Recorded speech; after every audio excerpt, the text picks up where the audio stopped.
Pious বাবু মাশাল্লাহ এত দুষ্ট হয়ে গেছে কি বলবো, কোনো মানে এদিকে ডাকলে ওইদিকে যায়, ছুটাছুটি বেড়ে গেছে কি বলবো। ওর জন্য সবাই দোয়া করবেন, ও যেন একটু দুষ্টামি কমাইয়া দেয়, মানে খুবই অশান্তি করে। হ্যালো গাইস, কেমন আছেন সবাই? আশা করি সবাই ভালো আছেন। আজকে চলে আসলাম ছোট্ট একটি ব্লগ নিয়ে। এখানে আমি পাউরুটি ভেজে নিচ্ছি, ডিম দিয়ে খাবো। কিন্তু দেখেন দুঃখের বিষয়, যখনই পাউরুটিগুলো মানে বাঁচতে যাই আর ক্যামেরাটা অন করি, তখন একটা না একটা সমস্যা হয়, হয় পাতিলে লেগে যায়, নাহলে ঠিক করা হয় না, নাহলে সুন্দর দেখায় না। মানে কি বলবো, যখন নিজেরা খাবো তাতে কোনো প্রবলেমে মনে হয় না। নিজেরাই যখন খেয়ে নেব, পাতিলে উঠুক বা না উঠুক, ছেঁড়া হোক আর ভালো হোক, নিজেরাই মানে ম্যানেজ করে নেওয়া যায়। কেউ মানে যখন গেস্ট আসে তখন এরকম হলে একটু সমস্যা হয়। এর মধ্যে যাক 2 পদের মাছ ভিজিয়ে নিলাম আর 1 পাকে রংসা বসিয়ে দিলাম। রংসা দিয়ে পাউরুটিটা মানে খেয়ে নিচ্ছি। আর আগের দিনে খিচুড়ি আছে, খিচুড়িটা গরম করে বাটিতে বেড়ে নিচ্ছি। এর মধ্যে মাছটা ভেজা হয়ে গেছে প্রায়। একটা হচ্ছে শিং মাছ আর একটা ছোট মাছ, ছোট ওই যে কাসকি মাছ যেটা বলে। এই মাছগুলো নিয়ে আসছে, কাটা হয় নাই, ফ্রিজে রেখে দিয়েছিলাম, এখন আজকে বের করে নিয়েছিলাম। যাক, মাছগুলো কাটতে হবে। এই মাছগুলো দেখলে আমার মানে খুব কান্না আসে। আপনাদের কেমন লাগে? খুবই কষ্ট হয়, আর একা হাতে সামলাতে তো আরও বেশি কষ্ট হয়।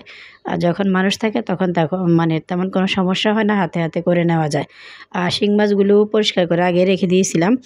এর মধ্যে যা কাসকি মাছগুলো আমার কাটতে হবে, তাই এগুলো নিয়ে বসে গেছি। আর মাছটা একটু প্যাকেটটা ছেড়ে দিচ্ছি তাড়াতাড়ি করে, একটু মানে বরফটা ছেড়ে দেওয়ার জন্য।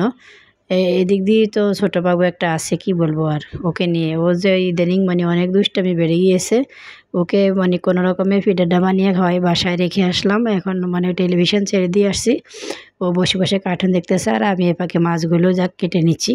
একটা একটা করে এই মাছগুলো কাটতে আমার এত কষ্ট লাগে, কিন্তু খেতে অনেক ভালো লাগে এই মাছগুলো। কি আর করব। এখন মাছগুলো কাটা হয়ে গেল আর শিং মাছটাও কেটে কুটে পরিষ্কার করে নিচ্ছি।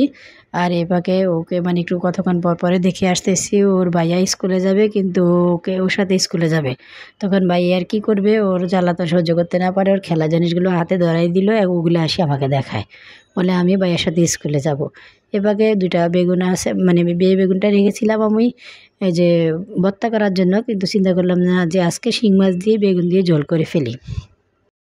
তাই বেগুনটা কেটে নিচে। বেগুনটা এত ফ্রেশ আর পরিষ্কার ছিল, কোনো পোকামাকড় ছিল না, কোনো স্পটও ছিল না। তাই কেটে মানে অনেক দেখতে সুন্দর হয়েছে বেগুনটা। কেটে নিলাম। বেগুন দিয়ে শিং মাছের ঝোলটা অনেক মজা লাগে খেতে, তাই বেগুনটা কেটে পরিষ্কার করে ধুয়ে নিচ্ছি। এটা মানে আপনাদের কাছে কেমন লাগে আর এটা মানে খেতে কেমন লাগে জানাবেন।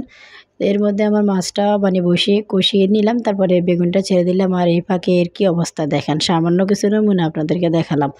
ও পিলটা ছেড়ে পানি দিয়ে, ওই জগ দিয়ে পানি খাবে, গ্লাস দিয়ে খাবেন না। জগটা টেবিলে উঠে মানে নিজে উপর থেকে নিয়ে পিলটার থেকে পানি নিয়ে পুরাটা শরীরেও ভিজিয়ে নিল। এর মধ্যে পুরাটা ঘর পানি দিয়ে মানে একদম ভরাই ফেলছে। এখন কি আর করব। আজকে এই পর্যন্ত, ভালো থাকবেন সবাই, আল্লাহ হাফেজ।